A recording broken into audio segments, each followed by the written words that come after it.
you tell me about your reaction? Was it from the book, or was it more to the fact that you were actually living in Manchester when the... Yes. I lived on one of the streets where close by some of the victims had been picked up at the time, and therefore within that community it just simply dominated every conversation for quite a few years. Yeah.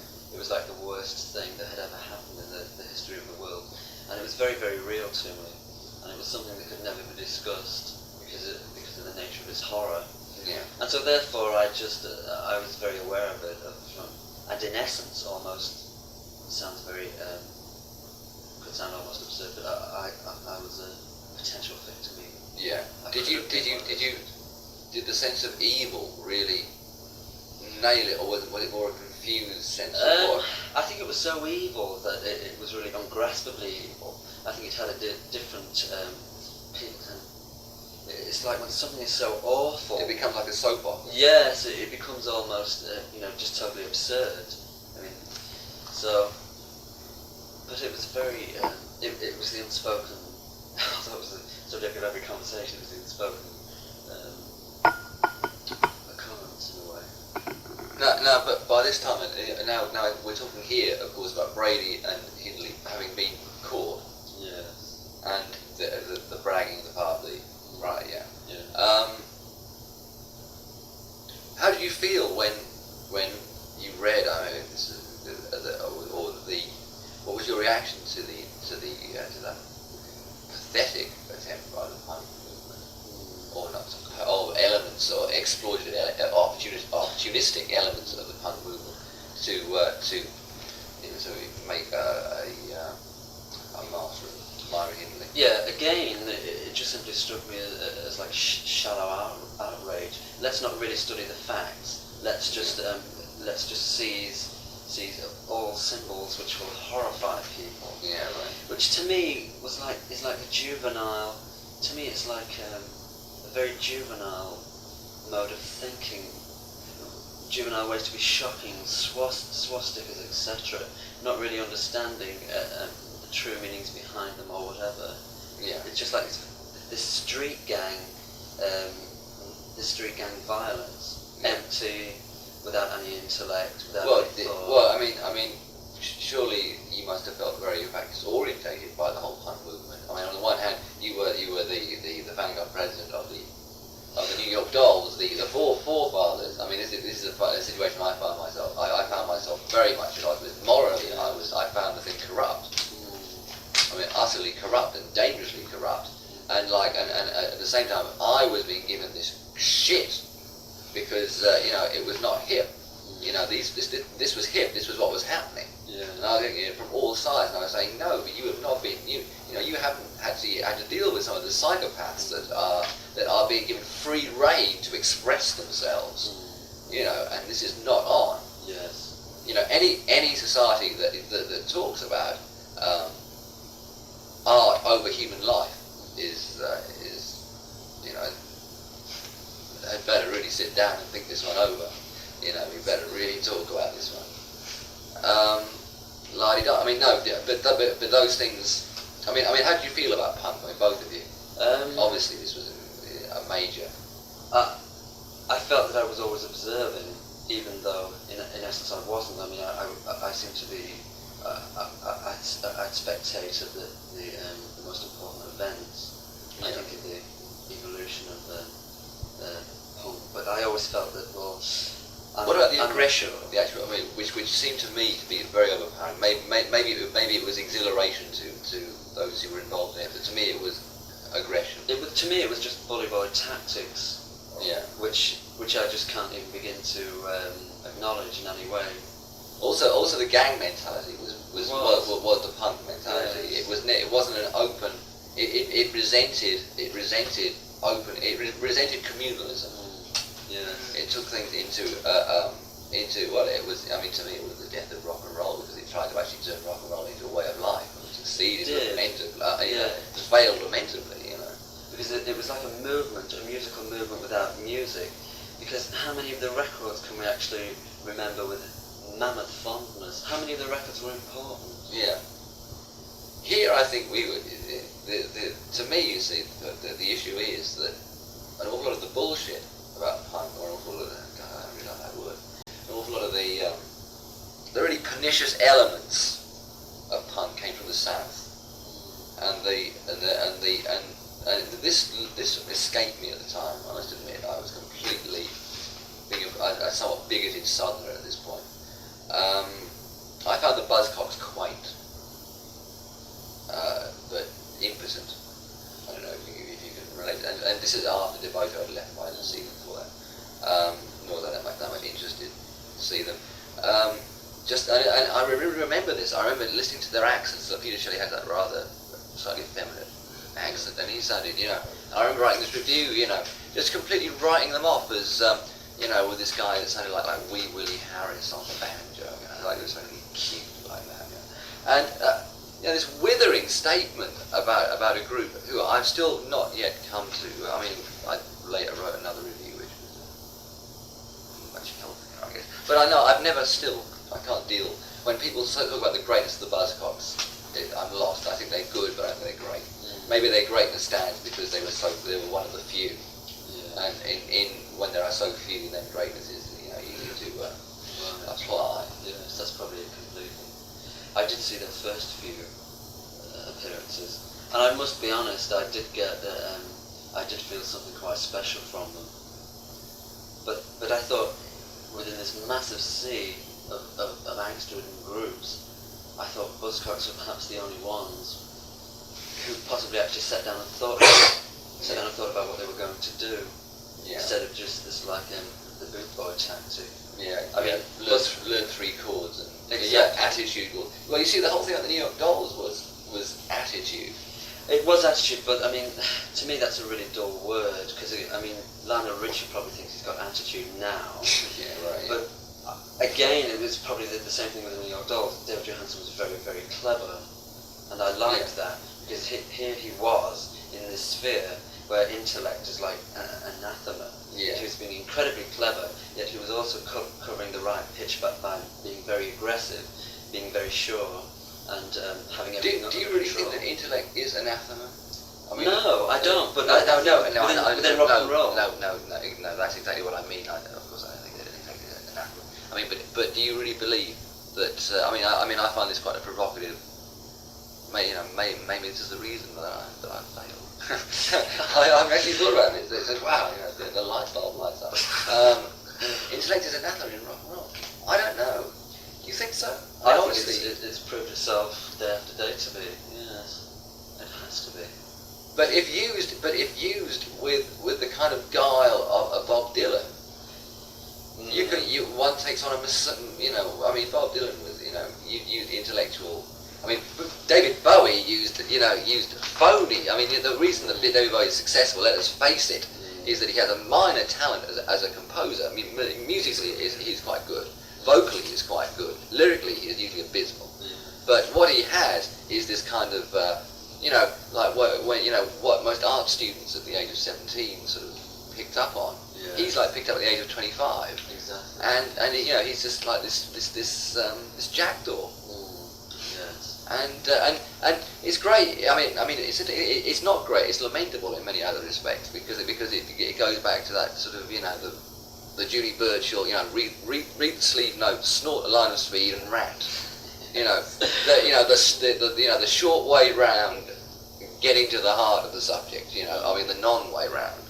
And that's what I find. This is what I find offensive about I think so much of the 70s and in fact superficial pop music. I don't know. Did nothing from this. Obviously, this would also be the music that would be the soundtrack of a strong and important part of your life. Yes, it was. It was. I wouldn't like to cite any names as being specifically influential, but I observed everything. I liked quite a lot, but it was all very temporary. It just happened today, and tomorrow I can't really remember that much. I did see people like Roxy Music, David Bowie, and I felt that there was a sense of an event happening. You were watching something that was quite special. But And that was quite rare, I think. But I think ultimately, as far as audiences are concerned and analysing groups, I think it's almost tunnel vision. You simply decide whether you want to like these people. I mean, you say it's down to attitude. It has to be down to personality. Yeah, Because people become so blindly devoted to groups, and they collect their back catalogue, that they wait for the next release and they buy it regardless. I think you simply decide, do I like that person? Or don't I like that person? Do I like this group? Don't I like that group? And it's really that simple. Yeah. The whole idea of being a record consumer. Yeah, very much so. I mean, it's of course the question is being why, and the way that certain. I don't think. See, like I've got a friend, this guy called Paul, who's been quite a force in sort of turning me onto you, because I heard the first album. I didn't hear the first singles. My first exposure to the Smiths was via, I think that thing by Nick Ferrari. Nick Ferrari, in fact, is the Nick Kent who tried to put himself off as me about 3 years ago. So I actually would like to kill this man. Rings a bell. Very glib. I can't remember. I think he was the guy that latched onto the I think the Handsome Devil. Oh, yeah. Of course, yeah. That's right. This man wanted he went off. I haven't met there are many nights I'd like to dig into that man's back. But we will not talk of this. We will talk of the fact that I didn't listen. I was totally unaware of all that. And there's the first album that I heard. And then I can't remember. Oh yeah, this guy Paul. And he started talking about your gigs, because I hadn't seen you live. And I was just so thrilled by this idea that he was like a zealot. I mean, this was quite healthy. This was not that kind of unhealthy religious sort of. But it was like, these people get up and they dance, and there's this sense of joy, and there's this thrill, and I could hear the thrill in the music. I could hear that it was there, and I just thought, well, now this is it. And then subsequently, I heard the songs like "Handsome Devil," which I think is phenomenal. I think it's just an absolutely incredible piece of writing. And I've got them all in this weird order because like barbarism. I got this. I think the first thing I got before I got the album. I borrowed the album. Then I've bought this tape, and it's got all things like G, which only recently I've heard as a B-side. That was great, incredible. No, but I mean, there was just this sort of overwhelming.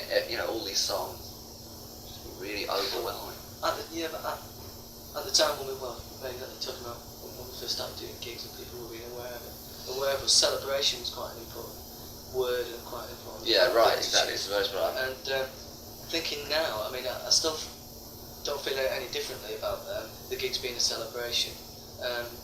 It made it all the more interesting when you were.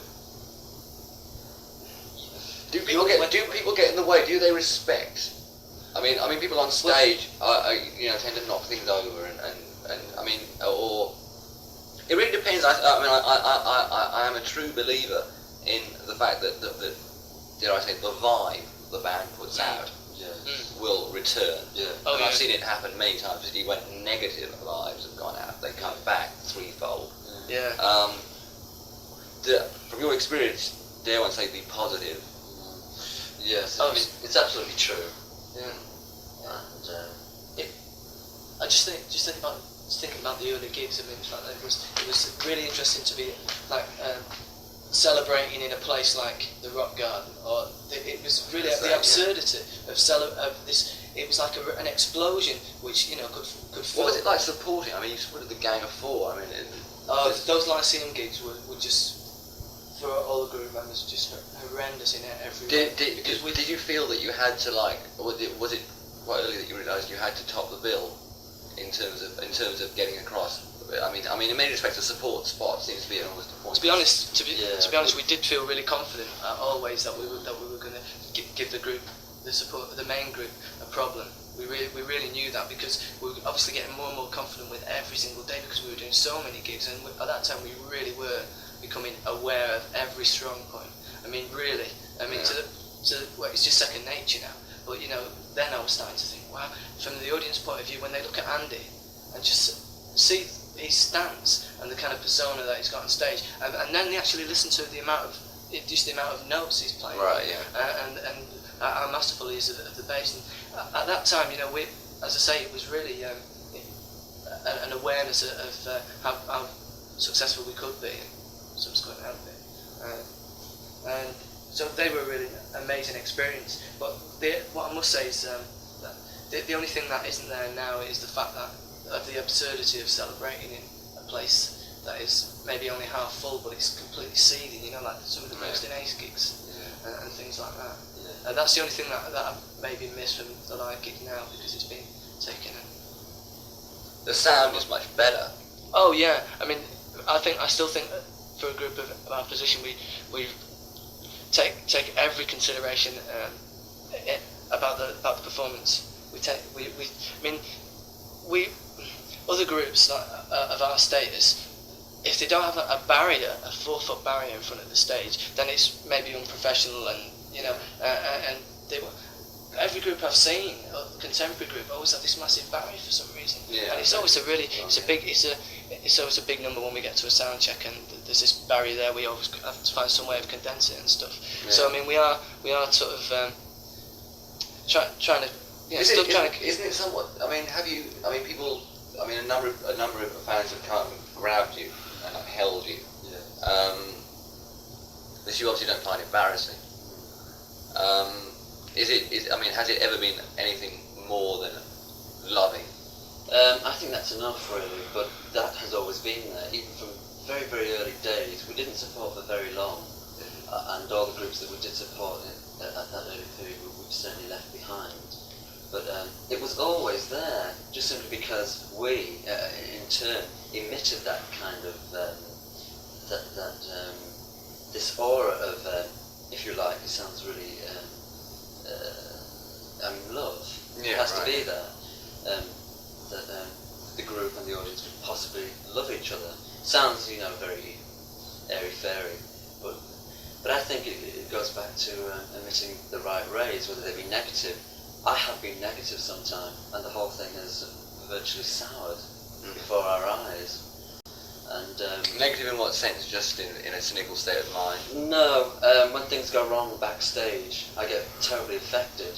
Yeah. Audiences aren't interested in this, I know, but it does affect me.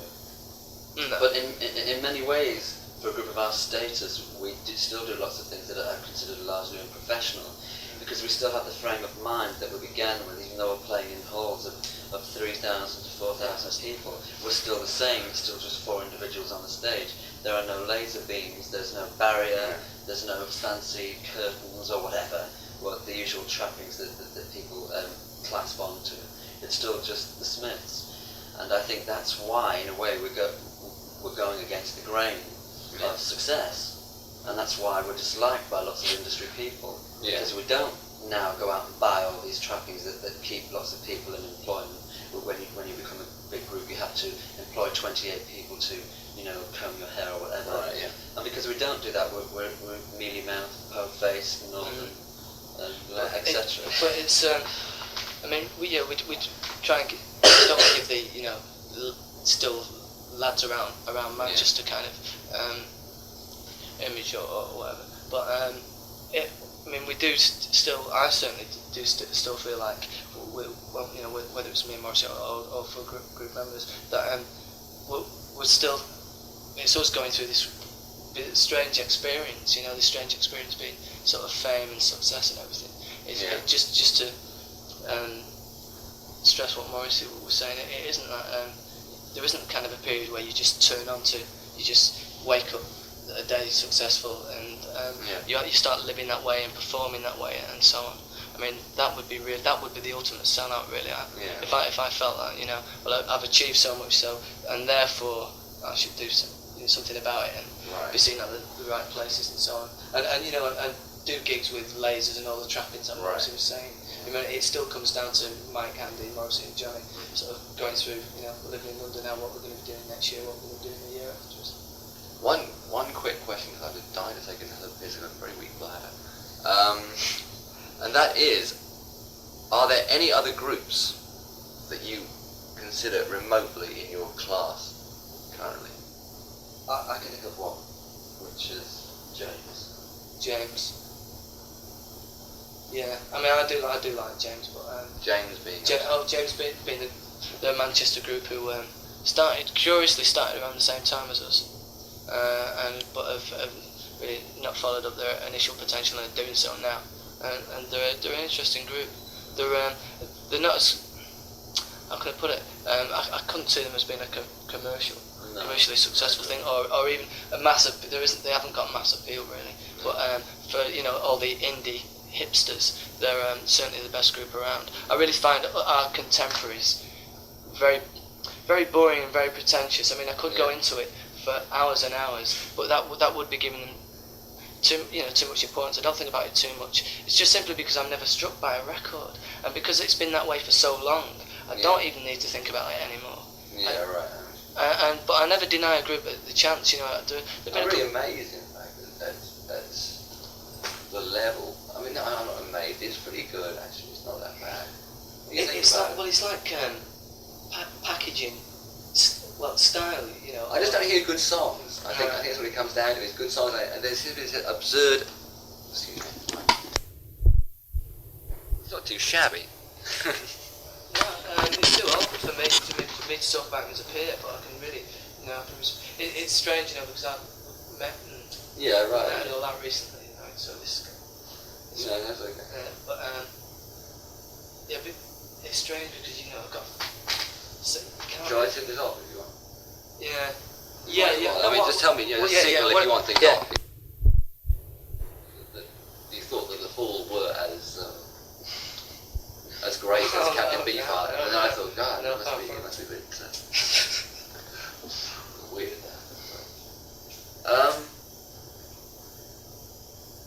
What about? Oh God, I suppose the Roddy Frames. I mean, let's with peer groups. I mean, I really don't want to drag you out. I don't want any bad mouthing. I'm not asking. You know what I mean? I'm not asking, but the stuff that goes at the top of the page. I can't think of anything. Green. What a prissy. I couldn't think of anything good to say about Roddy Frame.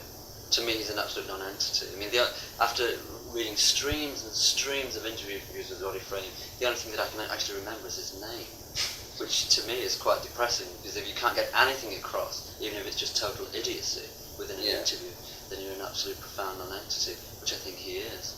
I think you can just see his influences just tattooed across his eyes, literally. Yeah. And to me, there's no point doing what has already been done. To me, that's pointless. Yeah. Even if you've got nothing else to do, there's no point doing what has already been done. Yeah. And he is. I mean, he's guilty of that completely. I mean, he's virtually spearheading an imitator's revival almost. And so shallow. Lyrically, there's nothing there whatsoever. Yeah. Nothing whatsoever. Going straight from that, how do you feel about the birds thing? Therefore, I mean, in terms of regurgitation, I mean, to my ears, you are extending what the bird, I mean, it's clearly extended. You cannot. I mean, like the birds at their most advanced, which is like Renaissance fair. Yeah. Probably Renaissance fair. Yeah. But I mean, you are adding to what they did. Yeah, but how do you feel about it when? Well, to be honest, it's been really, really strange for me every time I've been asked the question. But because, frankly, you're the only person who has so far talked to me about the birds, who can hear the birds, really, and so in nearly every time I've been asked, I've just hated to answer about the birds, because I mean I just thought it was kind of lazy journalism from people who knew Mr. Tambourine Man, and only Mr. Tambourine Man, and knew that Rick and Mac was involved somewhere along the line, and it was a burden, and it is a burden for me. A burden. It was a burden. Oh, great. Anyway, carry on. So I've just really always tried to play it down, and because I'm not a birds fanatic, and so as I say, I played it down, but I've probably sat and have a conversation with someone who really knows the birds for hours, but they haven't got any direct influence on me other than like sounding the guitars. Does Jimmy Page? I'm sorry, this you know, to get into the Dodgy like grip. what other guitarists? I mean, like ones that Really? that really, when you Well- hear them, that they kind of stand out Well- to your. Well, they're all exactly the same guitarist that had that effect on me when I was first starting. And to be honest, I mean, in all honesty, Martin Carthy was quite an interesting influence. You see, like for me, that I always feel a bit at odds sort of talking about the punk movement because sure I was really aware of it But never musically in tune with it. what happened? No, what happened to me was I was a little bit too young to say appreciate, if that's the right word, the violent element of it. I was just aware of this kind of young rush, which was fine by me. But every record I heard on the radio and nearly every group I saw frustrated me so badly because I was like getting into Richard Thompson, heavily. Yeah. Did you see him? No, well we were in Ireland, yeah. Well, Richard Thompson anyway, Bert Jansch, and people like that, and then I got interested in Patti Smith and people like that, American New Wave, and Willie Nile, yeah. And so what I did, you know, and I was really aware of it at the time, was I played. I had this folky, almost purist folky kind of influence, and I just played that through a Fender Twin Reverb on a Les Paul. This was around the time when I was first real guitar, first good guitar. Before that, you've been playing acoustic. Oh no, I'd had You've electric. been playing for like since Oh no, I'd had 5, 8 electric years, guitar. is that right? No, since I was about 12, 13, been playing seriously. I always had electric guitars, but when I had the chance to get a Les Paul, you know, I dived on that one. Oh no, I mean I just flitted. I was so into flitting from one kind of influence to another as a guitarist that, you know, I went through. It was almost predictable phases in terms of time, not in terms of what I got into.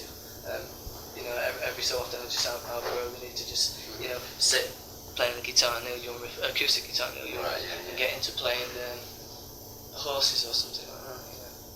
So I mean, No, because there's certain things you play which are like really original. I mean, I just, you know, that you actually have achieved this ability to actually play original, like that riff on Handsome Devil, that only play.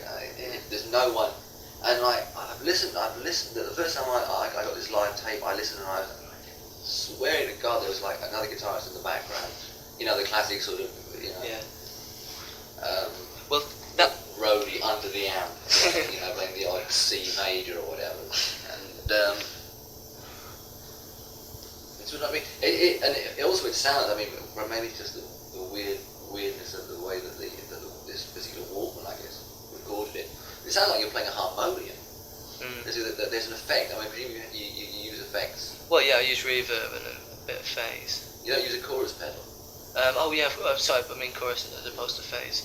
Yeah, chorus pedal, yeah. Well, chorus on me, you know, JC120 or whatever, because I use a Roland and a Fender Twin. So yeah, I use chorus and vibrato and stuff like that. But with Handsome Devil, it was initially a riff that I thought of as marrying with a kind of saxophone rhythm, you know, because you got the and then the answer when the harmony comes in. And I initially thought it was a sax part, and I've done that with quite a lot of songs. You know, Girl Afraid, I mean, I'm really aware of what I'm doing. Yeah. I've kind of mastered it now, and I see it's been a virtue. But Girl Afraid, I thought it was a piano part, you know, sort of southern. I mean, see, like what I really like is the fact that you can play them on guitar. Yeah. That's what it is. But the other thing I was going to, the question I was going to make out of all these things is that on the Troy tape that I heard, there's a version of Pretty Girls Make Graves, and you've got another guitar riff in there. There's a din din din din din din din. That one, right? Yeah. Which is not on the. Now, was it John Porter who took that out? No, I just thought really. But basically, who controlled? I mean, like, could you actually? Does someone have to stop you putting guitar tracks on? No, well, a couple of times I'd say yes. It's really that as less as that. I mean, because I am learning more so every time we go in the studio and every day. You know, the importance of leaving space, and also, you know, I'm a lot more aware now of my strong points. Whereas at one time I'm sure as everyone goes through a phase of being really aware of the limitations. Yeah. And for me, working with John Paul, I mean, I must say this, that, I mean, I feel really privileged. It's one of those guys who sort of, one of those people, sorry, who sort of enters your life, and you turn on to the fact that, this person's entered my life and is a friend, because it's a privilege.